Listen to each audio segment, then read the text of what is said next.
So Good good evening, evening. everyone. I'm Dennis Stone, Director of the Center for Advocacy and Social Justice at the Jacksonville Urban League. And with me tonight is Rachel Braun, a rising second year at Jacksonville University Law School, who will be facilitating our discussion tonight on youth crime prevention. And I'm going to turn it over to you, Rachel.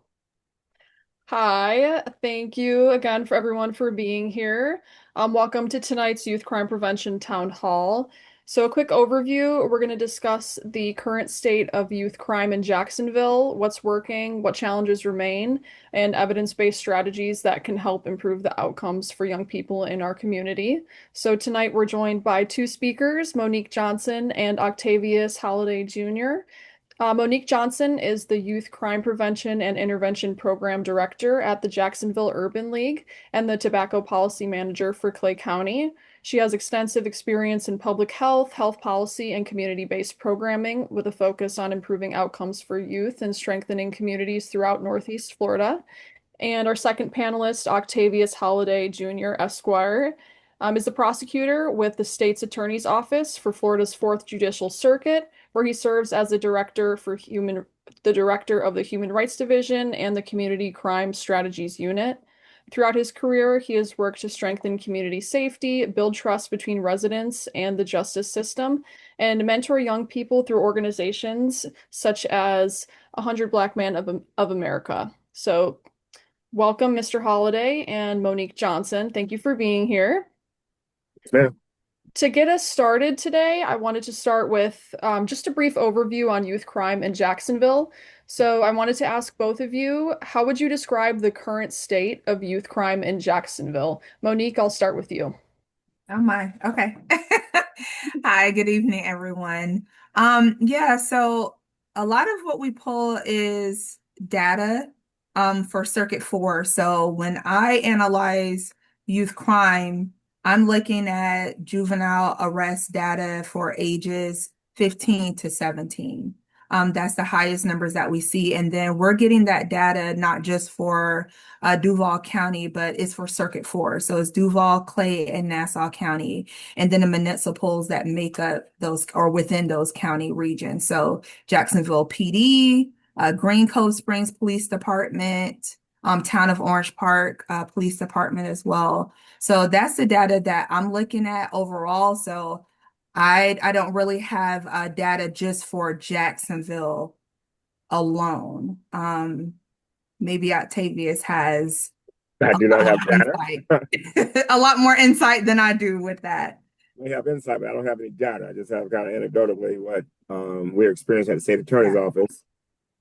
Ultimately, it is not going down. I know the sheriff is touting lower numbers, but we are seeing younger and younger offenders committing more and more serious crimes, and we're having to make some tough decisions about direct files to put them in adult court, that kind of thing. So that's a troubling trend for the last maybe 15 years actually. And then we have a lot of just kind of minor things. All these meetups or whatever they call them, when young people gathering together, and then things happen. So we have just kind of a trend of mischief, if you will. But we still have our eye on. I would not like to. I don't like to say gang violence. I don't like to say that. I like to just say with a lot of groups connecting with each other and doing some crimes together, kind of a group think in Jacksonville. Thank you. And then a follow-up question to that. So for both of you, what are some of the risk factors that you guys see that contributes to youth becoming part of the juvenile justice system? Okay. I have my list of things that I'm like, you know what, these are the predictors.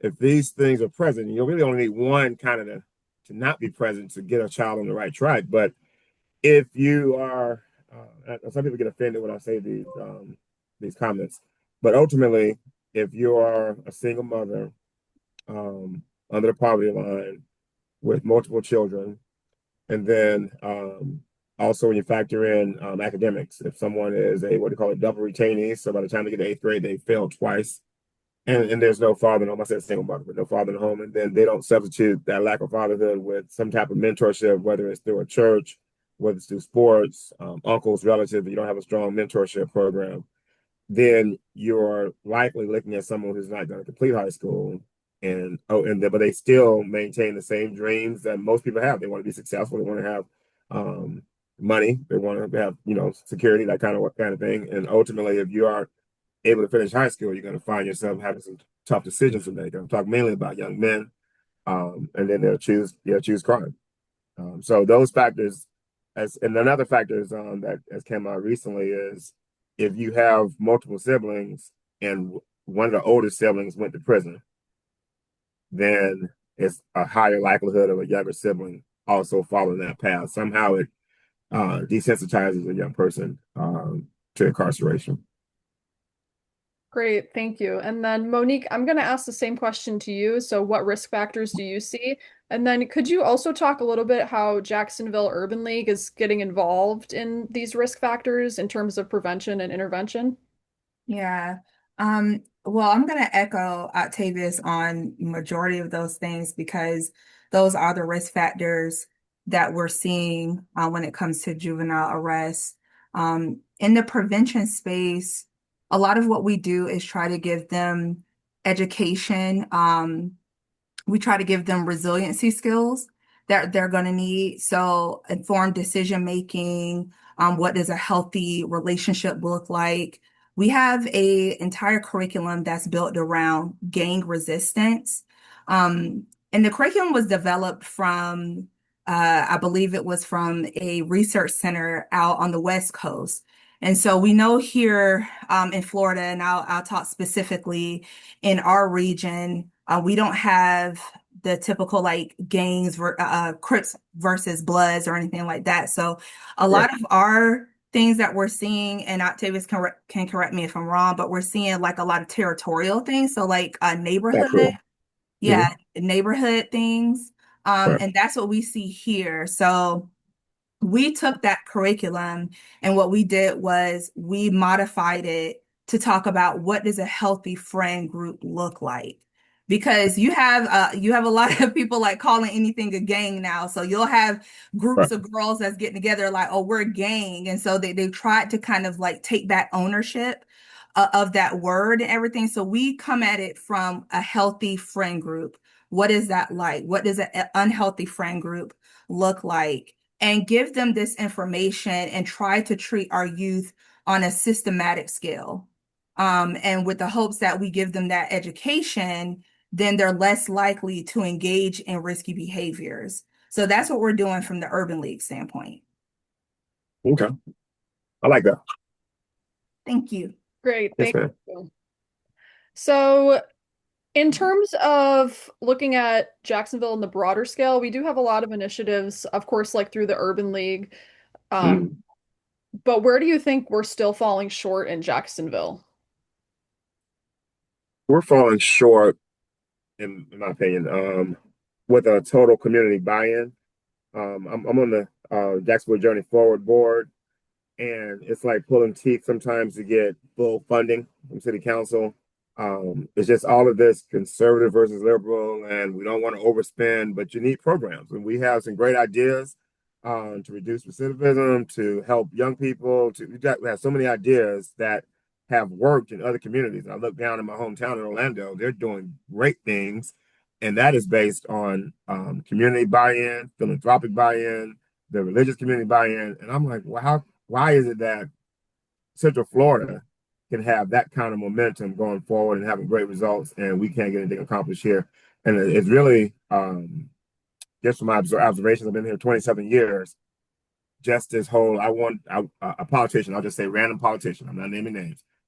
I want to get to the next level, so I got to have to feed into my base, and my base is saying we should spend less money. Then that's what I'm going to do. But instead of thinking at it holistically, like, you know what, the West Side success is tied to the North Side success, is tied to the beaches, is tied to whoever in Mandarin, and looking at a total community effort. And it's frustrating sometimes. This is just a personal thing. I burn out a little bit. I got to take a couple of weeks and relax, and then come back and go at it again. But ultimately, I think that's what we're up against. We're up against people who don't. It takes money, it takes effort. So you got one side is money, and the other side, and I don't want to get into some long tangent. Y'all can stop me from going too long here, but I don't like apathy. You have a lot of successful people in Jacksonville who like to go to their homes and their gated communities or whatever, and they don't come back out to show any youth support or mentorship or anything or any kind of love. And I just that bothers me to no end. So there you go. Apathy on one end for people who are successful who can give back, and then just a lack of community buy-in, total community buy-in. Um, you can't get funding for nonprofits sometimes, or some profits. The whole thing is. Um, I don't, it's like they know the problem and yet they feel like it doesn't really affect them when they go back to Queens Harbor or Evan Forest or wherever the case might be. Great. Yeah, I agree wholeheartedly. A hand Um, up right there. All right. I must have said something. Step on a toe or something. A toe or two.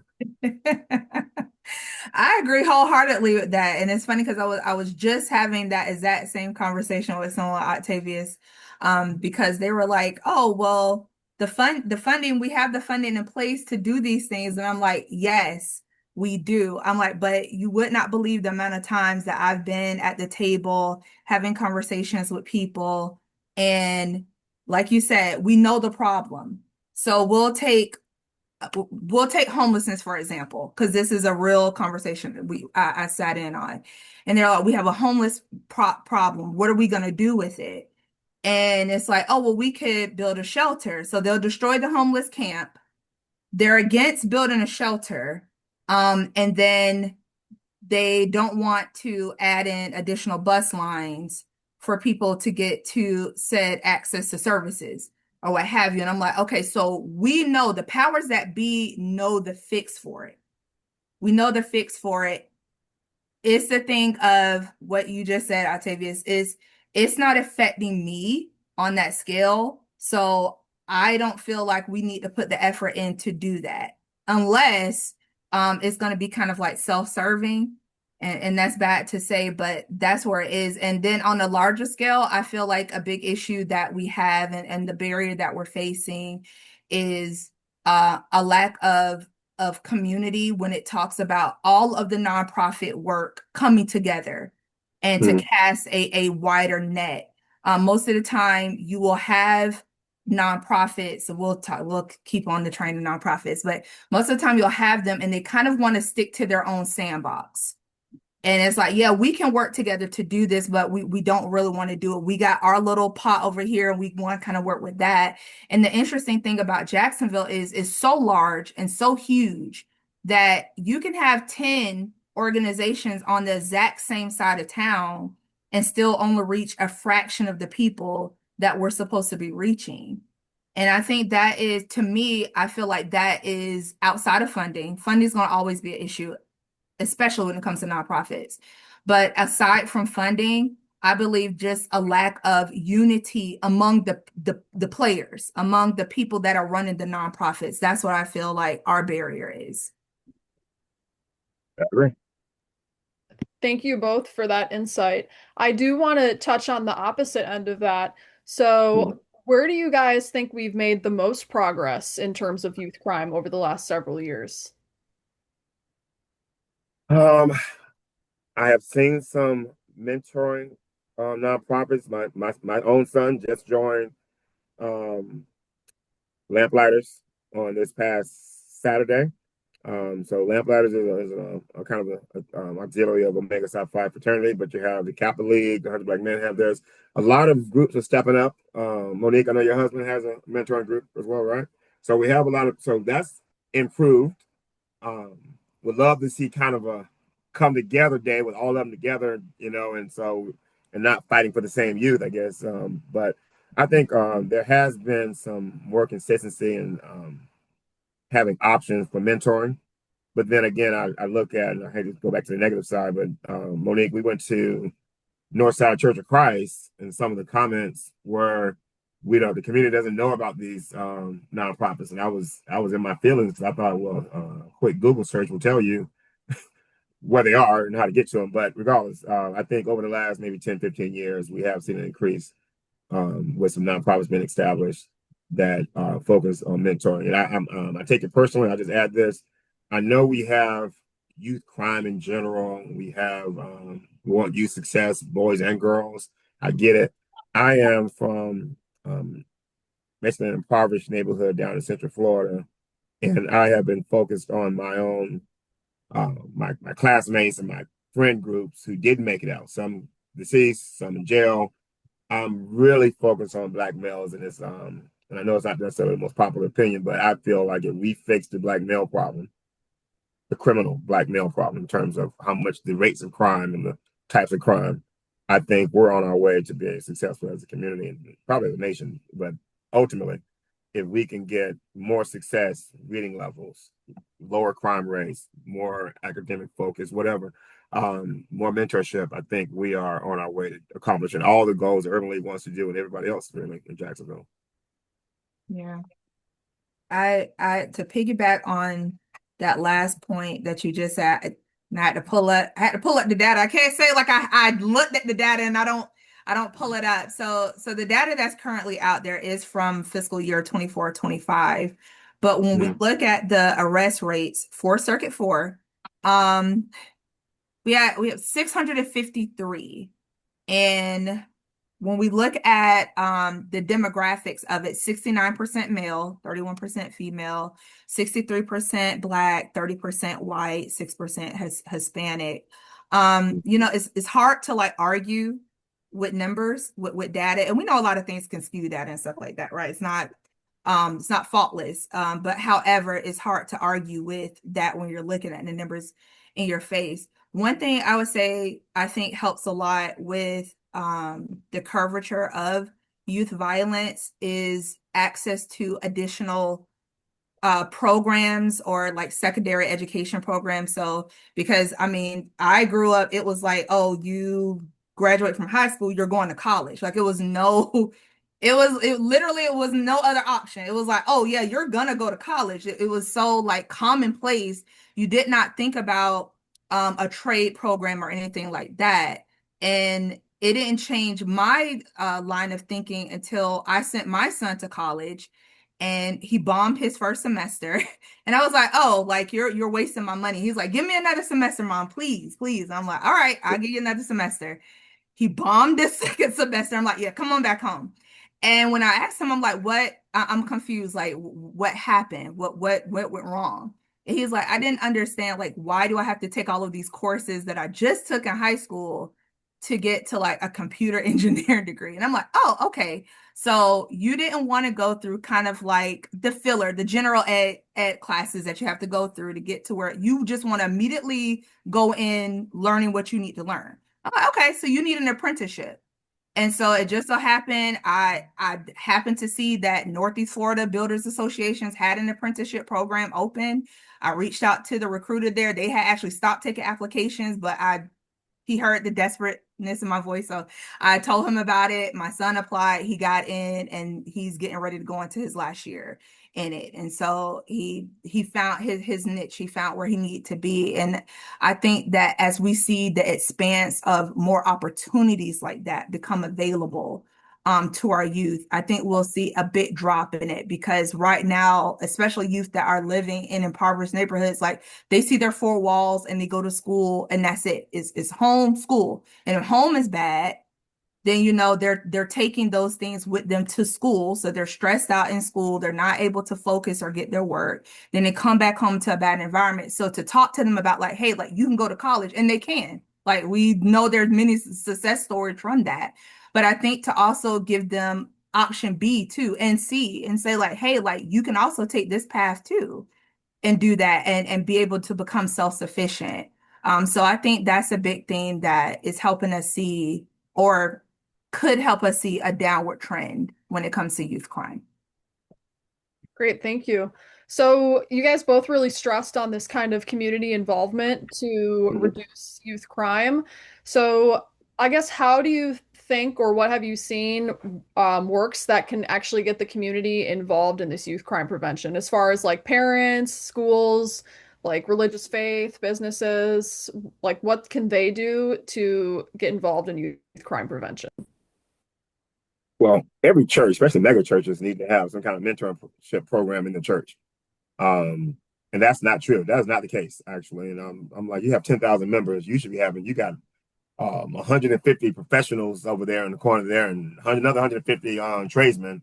I'm not sure why, this sounds harsh, why you just focused on collecting offering and not giving back in terms of mentorships. Even churches who give scholarships, that's great, but we need someone right there. And the smaller churches, I think, are a little bit better at this, honestly, because they get a close relationship sometimes between the deacons and whatnot and the young men. So churches can do better, but I think it's a buy-in. I was saying already before that sometimes just people don't have it in their heart to do more than what they do for their own family. They just believe in their for and no more. That's what it's saying used to be. My for and no more. We just have to kill that mentality. It's an all-out battle to win. And now let me add this too. I know you're talking about what different community groups can do. I think the attitude among never mind. I'll save that. I'll save that for another topic. But I just have an idea in terms of how I like to present the young males. But ultimately, everyone can do more. And there needs to be some type of gauge of it because, we're just kind of shooting in the dark. We need someone to be able to measure and use some metrics like Urban League does to say, okay, we reached this many kids last year. Let's improve that number, whatever the case might be. And I don't think there's enough as far as measuring data and having metrics as well. Yeah. We used to have a youth behavioral risk survey, YBSR, I think that's it. And it used to be mandatory. So the schools would have to administer that to the kids. And what it did, I think it was 100 questions, and it measured them across the board on all sorts of risky behavior. So asking them, have you ever had alcohol before? Have you ever smoked a cigarette? Have you ever vaped? Have you ever smoked marijuana? Have you engaged in sexual activity? It just a full gamut of measuring these youth on their risk factors and risk engagement. And we don't have that anymore. I actually think the last survey data that we had from that was it's either 22 or 23, that FDOE was like, yeah, we're going to take that away. However, certain districts do have it to their discretion to create their own survey and administer that. And so I know that's what Duval County Public Schools is currently working on. They're working on that with a group of different community organizations. So the Urban League is one of those that has been involved with that and helping determine what questions should be asked and what schools should we deliver this to. And then once we get that data, what are we going to do with it? I know one of the things that we see or what we've been hearing from the community as far as like what's been working, and I guess what I know from our survey data, we do a pre and post survey every time we host a forum. And one of the things that's always high and that we see the shift in is the awareness of programs that's out there and that's available pre and post. So most people are like coming into this space and they know nothing of the free resources that's available to them. And that is like jarring because I'm like, wow, like you have people out here that don't know where their next meal is going to come from, but they don't know that it's a food bank right around the corner that can help them. So that, just to give an example of that. And then afterwards, so it's like trying to bring in the resources to the people. So if we're doing a town hall or forum, and we're doing this on human trafficking, I want to make sure that we have the organizations in there that support survivors of that. And so we try to make sure that we bring them right to where the people are. But I think that that's one of the most eye-opening data that I've seen is the amount of people that do not know they have access to what they need that's available. Like Octavius said, they came into this forum and they were like, oh, it's no resources out there for people. And I guess you would feel that way if you don't know. Like he said, like a Google search would show you that it would. But I think a lot of times that people have a lot of barriers. We have people that are not super tech savvy. And we have people with a lot of like mental health challenges too. So they go on there and they see all of these things pop up and they just get overwhelmed with it. And so they just close it out and they're just like, okay, well, I'm just going to go and do what I know to do. I'm just going to stick with the status quo. And so they don't know these other organizations exist for them out there. So I think increasing the accessibility of services to people to me, that is what's going to be key for a lot of this. We live in an area that is not transit friendly, or pedestrian friendly. So a lot of places like the Chicagos and New Yorks and things that are very walkable cities, their levels of poverty and crime is going to look a little different because they have access to services a lot better. So for us, if you don't have a car, it's really hard to get to what you need. Right. So it's like when you're hosting these things, is really being strategic and intentional about who should we have come there so that when people come out, they're able to connect immediately with the resources that they need.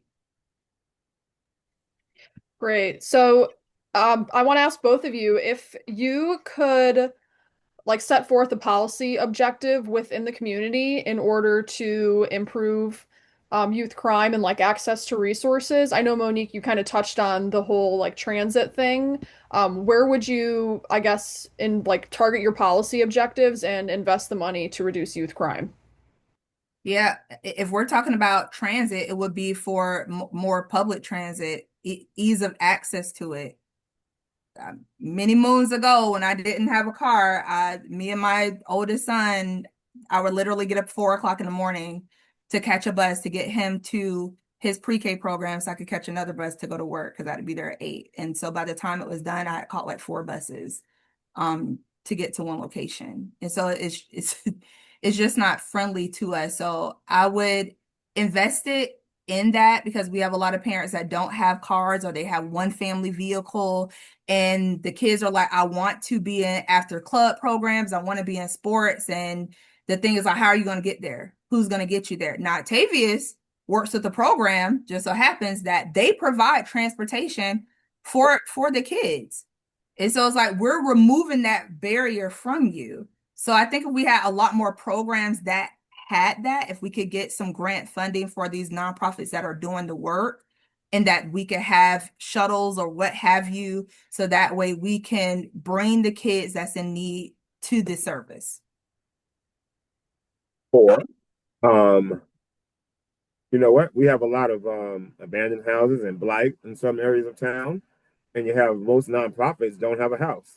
I'm fortunate with the 100 Black Men. We have a office space donated to us by Wells Fargo up on Edgewood and Turner, but and Omega Psi Phi we have our fraternity house. But most nonprofits don't have a house. But you know what? There could be some grant opportunities there, or some ability for nonprofits to actually be in some type of refurbished house or dwelling that's in the area that's in the most need, right? And so that's you just got to think outside the box and not really recreate the wheel. There's other communities that are doing things that are saying, you know what, we have this house over here instead of knocking it down or whatever, and it's let's make that a nonprofit center and make that kind of thing. So there's if we have enough smart people in Jacksonville to figure out how to do things, and so just need the know-how, but also the courage to do it. Thank you. And then I know, Octavius, you touched on there's a certain age range where you see the most like youth crime. Where do you think you see like intervention have the most effect? Do you think like it intervention at an early age has the most effect, or Oh does yeah, it oh yeah. later in We got this saying in the 100 Black Men, like, you can't bend an oak. People say, what are you talking about? Because if you take a sapling, right, just an oak tree that's a sapling and it's only a few weeks old, you can wrap that oak tree around a pole, right? But then you'll look like a fool trying to take a full-grown oak tree and wrap it around anything, right? Because it is easier to really get to a young person and um, develop their attitudes toward life and academics and let's just mature them in terms of how to be successful versus going to a high schooler who's been doing it a certain way for 10 years already and trying to change their behavior. So I think elementary school is a great way, and I'll just toot the horn of my fraternity. We had our retreat a couple of weeks ago, and what we came out of that with is we are going to be more intentional about a chain of schools. So, and we're on the east side, by the way, like in Springfield, basically. Not really east side, Springfield. We want to attack Andrew Robinson Elementary, and then also put men at Matthew Gilbert And then also we actually do have a program. We're partnering with some people at Jackson High School, and we'll be with the same kids all the way from elementary school all the way up through high school. It's an intention. So anyway, I got what I cared about there, but ultimately, that was wrong with that. But go ahead, Monique, help me out. I honestly forget. Oh, intervention at an early Yes. age. That's What age? Yeah, elementary. That's the whole point. Elementary school. That's the whole point. But if yeah. you can't do elementary school, middle school is great. And now I'll make my point I was going to make earlier. What you, what there has been since I was a kid, which is 45 some years ago, there's been this attitude that to be successful academically is to act white, or to make something good of yourself is lame or whatever, green. And you get this attitude, I'm cool, man. I'm not worried about studying. And I even did it when I was in school, where I would have two books. I would have one I leave at school, and I have one at home. And the kids were like, "Well, I don't know how you making straight A's. You don't even taking the books home." But the whole thing was a lie. It was a mirage. I was going home and hitting my books, and just didn't want to look all nerdy, like basically by taking a lot of books home. But ultimately, what I'm suggesting though is putting men in front of these young men, black males particularly, and showing them that you can be unapologetically, authentically African American male. And that's what I pride myself on. When I go to the state attorney's office, there's not a whole lot of people who look like me, but I'm not changing for anybody. I am who I am, and I'm going to see things the way I see it. And I'm not saying I can't change my attitude about things, but I am unapologetically an African American male. I can care about the whole community, but I'm not changing how I speak. I'm not changing what I like or my culture, none of that. So we need more of that in front of our young people so they can understand, you know what? There's honest ways to go about life. There's positive ways to go about life, and without looking lame or whatever the case might be, whatever they want to call it. So I really wish I could snap my finger and change that mentality in young males, that you can make straight A's and still score touchdowns and be successful in life without turning to some kind of scheme or trick, or what do you call it? We got some scam or something, some kind of scammer thing. So anyway, there you go. That's my soapbox, y'all.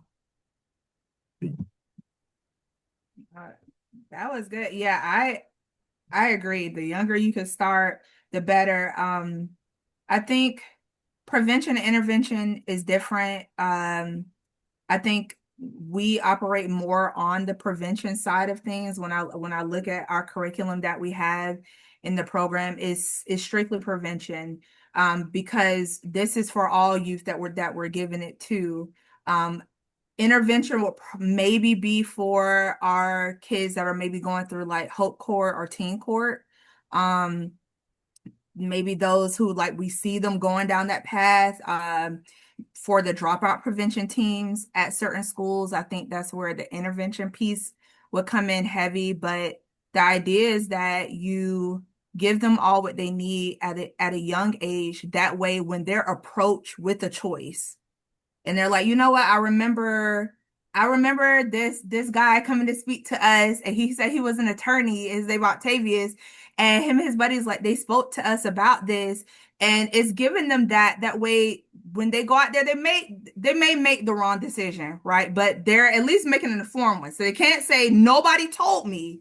This could be the outcome of it. You're going fully in, eyes wide open. You know exactly what are you getting yourself into. And with the removal of a lot of things in school, that's a threat. And I guess that's to go back to a couple of questions ago, like another threat or a barrier to it. That's one of the biggest things, because a lot of social service organizations, their hands are tied because there is so much red tape when it comes to delivering this information into the schools.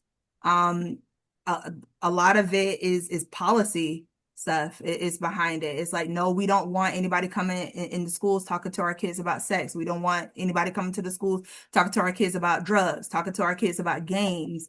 And the reality of it is, these kids, if they're not going to get it from educated, informed, and trained facilitators or mentors and stuff, they're going to get it from people online.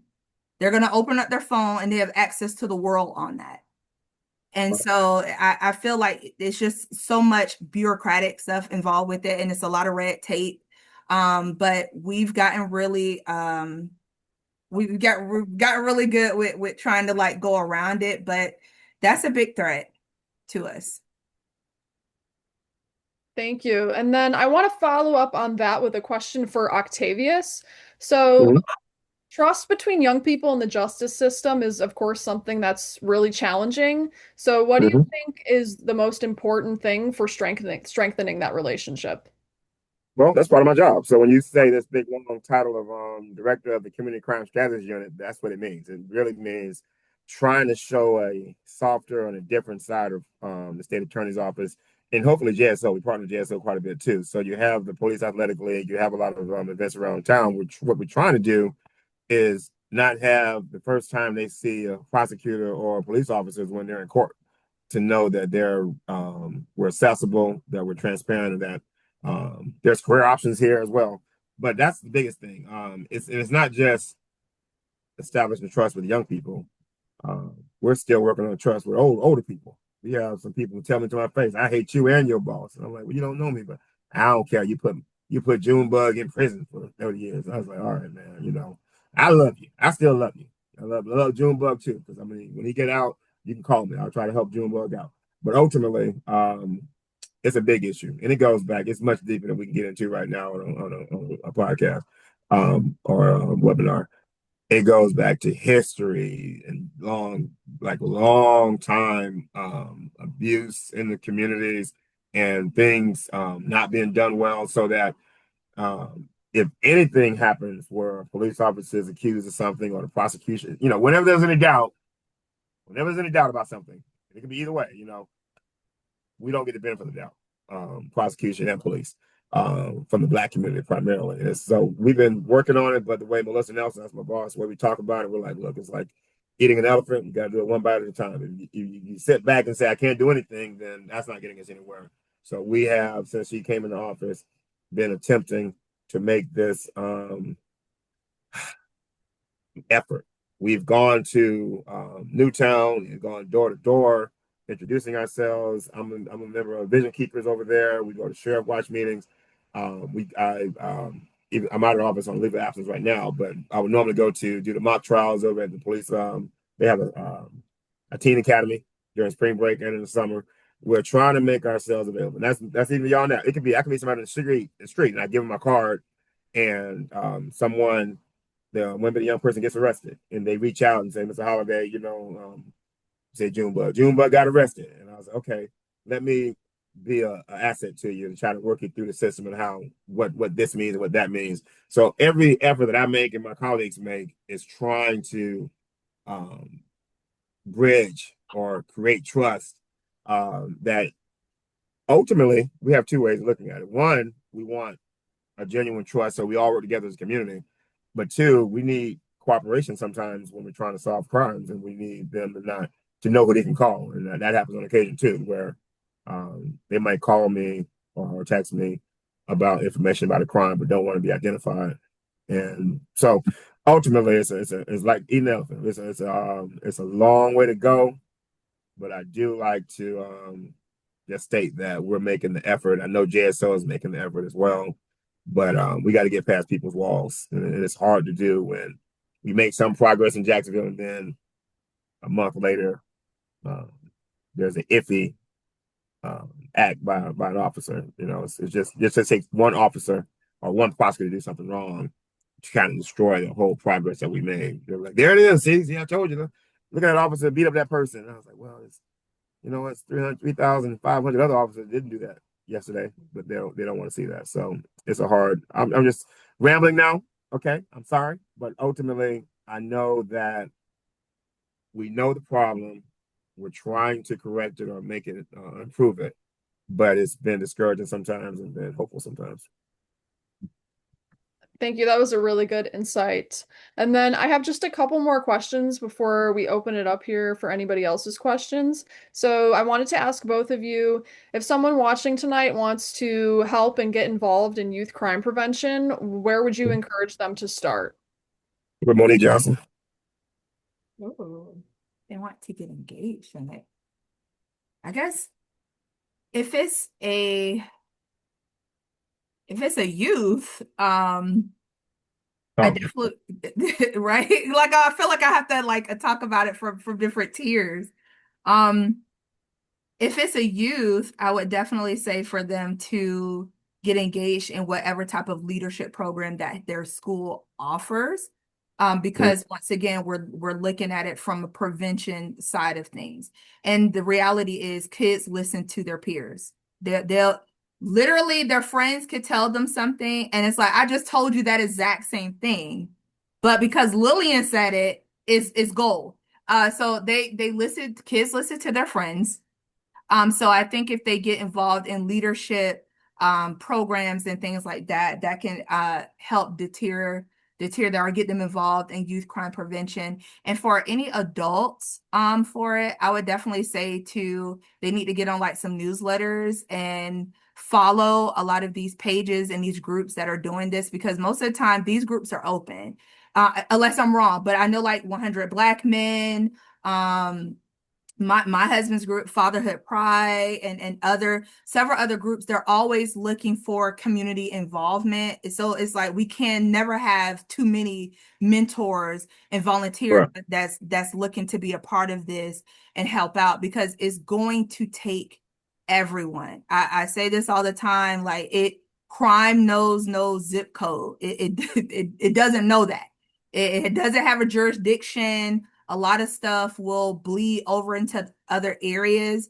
So it really takes a person being intentional and seeking out those organizations that are out there doing the work. I know for a fact that teen court is all volunteer based. So the people that go in there and talk to the teens about their infractions that they have, and then sit together and talk about like, okay, so what should be the consequence? Should they write a letter to their principal, write a letter to mom and dad? Should they do 10 hours of community service? That's all volunteer led.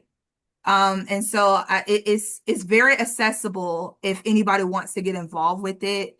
It just takes being intentional and going out there and seeking out those opportunities for it.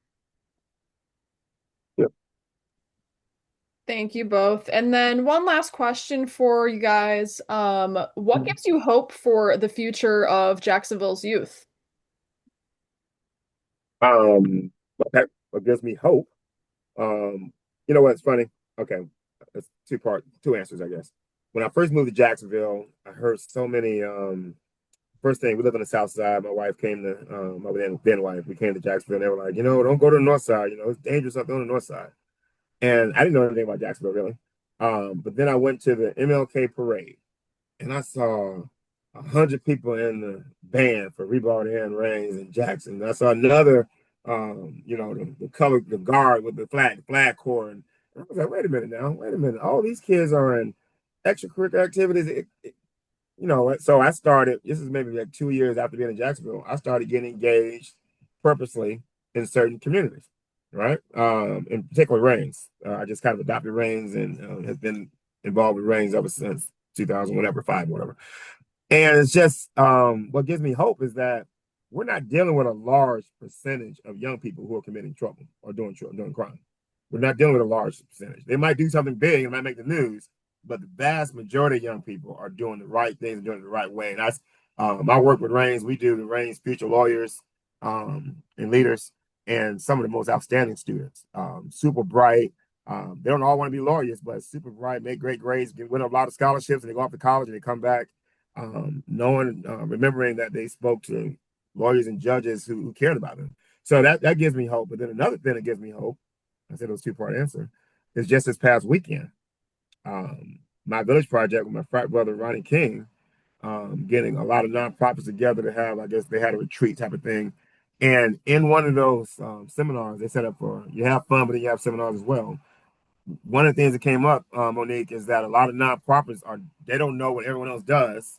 So we're all kind of just doing our thing and we're not connected. So there's a project coming out of my village project where, and I'm part of that team, we're going to make a list of all the nonprofits that's a member of my village project and the things we can provide. So say it's 100 Black Men. We can provide X, Y, Z. And then there's another list saying for the 100 Black Men, what we desire. So our our ability to provide and our desired needs. And then we're going to make that matrix and then distribute that to all the partners so that there can be more collaboration and connection. So what gives me hope is that every time I go to a My Village Project kind of a community event collaboration, it is a reunion of sorts. It is all the goodwill and good high-minded people who really believe in giving themselves to the community in one room. And I just always love it. So I always know that, well, Holiday's not out here doing it alone. I have 150, 200 friends that I've known for years that are doing the same kind of work. And that is hopeful. We always can use more, but it's good to look across the room and say, oh, there go the Deltas. And oh yeah, there's this group and that group. And so that's always joyous. And again, we're making our efforts to be more accessible to one another. And I just came out of this past weekend very hopeful that there wouldn't be any infighting, that we can really collaborate together. The work needs to be done. So who gets the credit doesn't really matter, at least in my opinion. But so I came out of the weekend feeling very hopeful. Again, a long-winded answer for y'all tonight. No. He's been saying your rambling is not rambling. It feels like it when I get to No, it's I'm like, not. oh, You're like, man. I'm Boy, rambling, and I'm like, no, this is all good stuff. Like it is not rambling, it's not long-winded. but This, thank you. these are necessary discussions. Um, I well, I'm hopeful for the youth because I think a lot of them are getting exposed to things. Like I think exposure there, okay, so I'm putting my little clinical social worker hat. So there's a thing called like exposure therapy. It's basically like if I'm afraid of something, it's exposing a person to a little bit at a time. But the way that the exposure I'm talking about with the youth, sorry, it is from the opposite end of things. So it's showing them that their world is so much bigger than what they see. And so it's taking youth that may never seen a golf game, never been involved with it, and taking them to the golf course for the weekend, taking a group of boys out there and teaching them that. Because then in that too, there's so many opportunities that come with that because now I'm engaged in a sport or something that I've never thought about before, but it can open up a door for me to get into a certain type of college or what have you.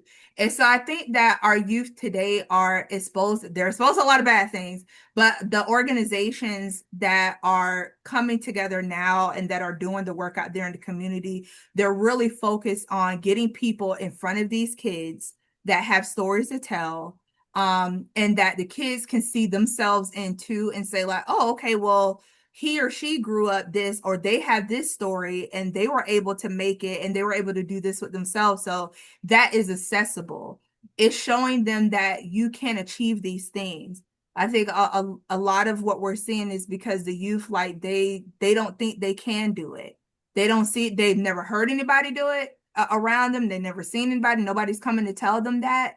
And so when they see people come around that look like them, or that have a similar upbringing or background to them and tell them like, hey, I made it out and I did this with myself, it makes that accessibility, it makes that window to it a little bit shorter for them, or a little bit more wider, I guess that's what I should say, for that. But yeah, my hope is that we continue this trend of everybody coming together and not just talking about it, because we know it, like Octavius just said, like we know the work that needs to be done. We know it needs to be done. It's just going out there and doing it. And so I would like to see that just echo all throughout our communities, not just in Duval, but all through like our smaller outlier communities too. Those were both amazing answers. That creates some hope in me as well for the future of the community. And that was all the questions that I had for today. So now I wanted to go ahead and open it up in case anybody else had any questions, or if either of you wanted to touch on anything else. I have a question. Okay. Rachel, you're at law school at JU. Yes, I am. What type of law are you trying to go into? I don't know at the moment. I'm working in family and immigration law right now, and I thought You don't want to do that stuff. Come to the no. state attorney's office. We need good-minded, fair-minded people at the state attorney's office. We do. I know it doesn't sound sexy, but we keep getting the same type of individuals, and we need people who really know about the issues in the community, and they can take that into account when they're making decisions on someone's liberty. So that's my speech to you. All right. But Okay. no, good luck to you, whatever you decide to do. But ultimately, if you want to come to the state, let me know so I can smooth to the people who make the decisions. Thank you. I appreciate it. I was honestly thinking about it next summer, either that or the PD's office. So you may have just swayed me towards the state attorney's office. PD's office, they don't have any power. The prosecution has the power. That's why we need good people. I'm not telling you anything. I'm not just preaching. I'm telling you. I promise you. You go to the courtroom, and I go to the courtroom as a prosecutor, and I got all the chips. I got all the evidence I need, right? And what does the PD do? Beg me, right? That's all they're doing is beg me. But what I could do is say, you know what? I can see humanity in that person. I can see they need a second chance and give them mercy, right? So a lot more. We need good people on this side. I know people at PD's office are great people, but dang it, I've been fighting for really solid, good people who know about the community on our side. So there you go. Been doing that for about 20 some years. Perfect. Thank you. Definitely something to take into consideration for me. Yes, And yes, then ma'am. there is a question here in the chat. So Sue Watson asked, is there a way to work with 211 if you are homeless? They're the go-to. Can we use them to have a group specifically for youth programs and support and resources? I don't know if either of you can touch on that. I'm not familiar with I'm not With familiar with United that. Way 211. Yeah, I love 211 because they're kind of like an all access thing. So it's like you dial 211 and it connects you, supposed to connect you with whatever service that you're in need of. The only problem, I think it's great. The only problem with that is it can get a little convoluted and people get confused when they call there. And most of the time, people want to get directly connected to whatever service it is that they need. Um, and so a lot of the organizations that's connected with 211, we invite them out when because Octavius has been to every community police relation forum that we've hosted. He has lended his time selflessly to that. And so every time we do this, I make it a point to invite a lot of the organizations that are associated with 211. I make it a point to do that because you'll tell someone, hey, can you call 211? Or you'll give them a paper with the resource list. But a lot of times, like I said, people have a lot of outside barriers that they're facing, and they want to get directly connected with what they need. So if they're in need of housing, they want to know I don't want to call 211 and then they route me to somebody, but who is the organization I need to directly speak to about getting housing? So I work really hard on doing that. But I think 211 is awesome. Okay. Great. Well, thank you so much both for joining us tonight. It was such a good discussion on youth crime prevention in Jacksonville. I'm going to pass it to Dennis if you have anything to say at all. I did have a question. I think Octavius, you touched on this, but I wanted to maybe hear it again or have you talk a little bit more. If you had, I would say, significant funding, I don't want to say unlimited because, Mm-hmm. you know, then we would try to deal with the whole uh, economic issue. But if you had a significant amount of funding, where would you put it to deal with this issue? I don't have all the answers. What I do know though is it will take funding, and then what we have done, like for the journey forward, and some other people around the community have gone to different cities and looked at what they do and see what's been working. And then there you go. So I don't have all the answers. I just know what it takes ultimately is funding and the want to that goes with it. So no, I wouldn't be the right person to speak to that, Dennis. I know that if I somehow won $1 billion lottery, then first I'll retire, and my whole focus would be trying to answer the problems in Jacksonville. So, but I don't have the Um, answer for you right now, though. Thank you. And I'll ask the same question to Monique Johnson. Wow. The question was if we had the funding, a lot of funding, what should we delegate it to? What should we earmark it for? Um, hmm.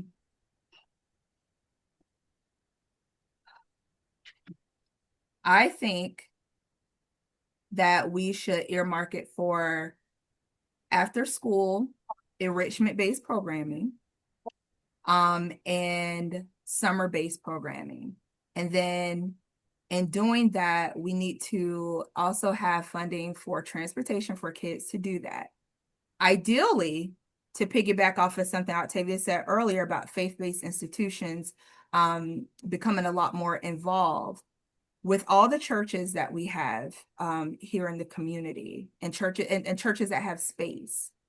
If they were able to have a safe space for kids to come to, open up their doors in the evening where kids could come get tutoring, mentorship services, have a meal to eat, I think we would see a drastic decrease in a lot of things that's taking place that we're seeing among our youth. A lot of the problem that we're facing is a lot of our children don't have a safe haven. So for every 100 kids that we're going out there and we're mentoring with and we're providing these support services for, there's 500 other kids that are not getting that.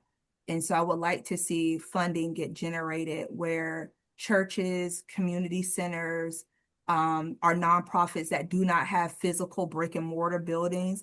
I would like to see those get erected and those kids be able to have a safe space for them to go into. That's what I would spend the money for.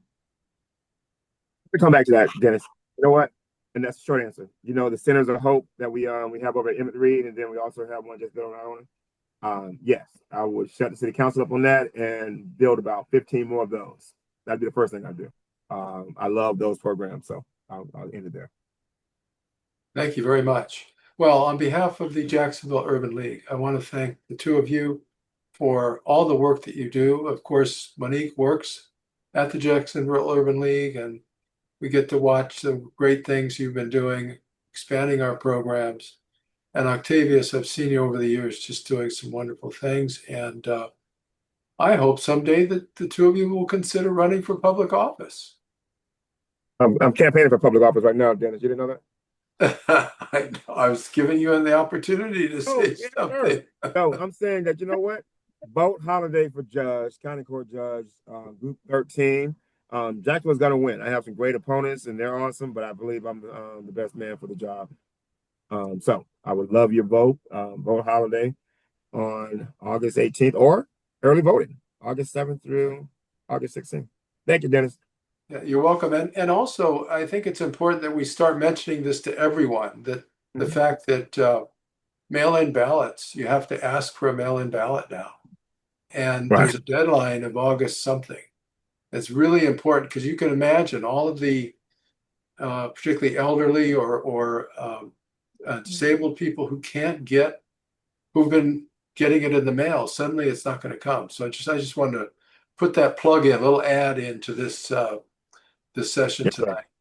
And also, Rachel, on behalf of the Urban League and the Center for Advocacy and Social Justice, thank you for joining us as an intern and all the work that you've done. And we look forward to working with you in the future as you become a assistant state's attorney and maybe even state's attorney someday.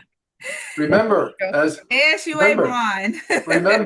remember, you go to work for the state's attorney's office, you get in trial and you get a lot of experience. Even if you don't want to become a trial lawyer, it's a chance to do it and learn a lot and help the kids that we've been talking about tonight. So that's my Absolutely. Absolutely. Yeah. And say what's up to Keto Porter, and my daughter's on here, y'all. Olivia Holliday. Y'all see her? Hi, Keto. Hi, Olivia. Hi. Hey. Dennis, you okay. I'm sorry. I don't mean to like drag this out, right? Like I know everybody it's Monday and like people got dinner and all this kind of stuff brewing. But I did want to stress something really quick because he made me think of something. Vote Holliday, and I'm not being biased, but I kind of am. I don't live in Duval County, so I can't, but my mom definitely is going to. So but I thought about this too, like a civic engagement club for our youth would be really, really good. I know there are some, but definitely maybe for JUL to take up that mantle for that, because a lot a lot of our youth are just not, we have some that's engaged, but a lot of them are just not. And it's this whole air of like, oh, well, what good is a vote? Like, my vote means nothing. I don't want to vote, because you have adults feeling this way. And so, of course, that bleeds down to the kids. And so a lot of them don't even know how bills are passed. Like they don't know. Like they're like, what's a House bill? What's a Senate bill? Like, what's a congressman? What's a senator? Like they don't know the differences, the basics of that. And I think if they were to understand this, if we were to have a civic engagement club where we educated them on that, then we could have a lot more informed voters coming in, and they can make their voices heard, and we can empower their voices too. And something that I learned this last election season, I got I think they sent like a sample ballot, yeah. And so I sat down with my kids because I had one that turned 18. And so I sat down like, hey, we're gonna go vote. But before we go, like, let's go over all of these things that we're gonna be voting on. And I told them to read it. And I'm like, what does that mean? And they're like, I don't know what that means. I'm like, right. It's written very confusing, right? I'm like, so you will go in there and you'll go into that polling place and you're just marking stuff, just checking stuff. You don't even know what you're checking and what you're voting on. And so we went through each and every one, and we broke it down to its bare bones for them to get informed. And so I know like a bunch of adults, as a adult woman who does not know this stuff, to do that and had to do that. And then we have our kids coming up who do not know those things. So I think a civic engagement club would benefit the community a great deal. Well, it's a great idea, and I will reach out to our interns at the Center for Advocacy and Social Justice to help us organize it, along with yourself. Well, Yeah, I would absolutely. definitely help out as well. thank Yes. you. Well, thank you, all of you, and all of you who have attended tonight. And we will post this on YouTube to spread the word about these important opportunities to help our youth and our city. Thank you. Yes, sir. All right. Thanks. Have a good night, everyone. Bye-bye. Bye-bye.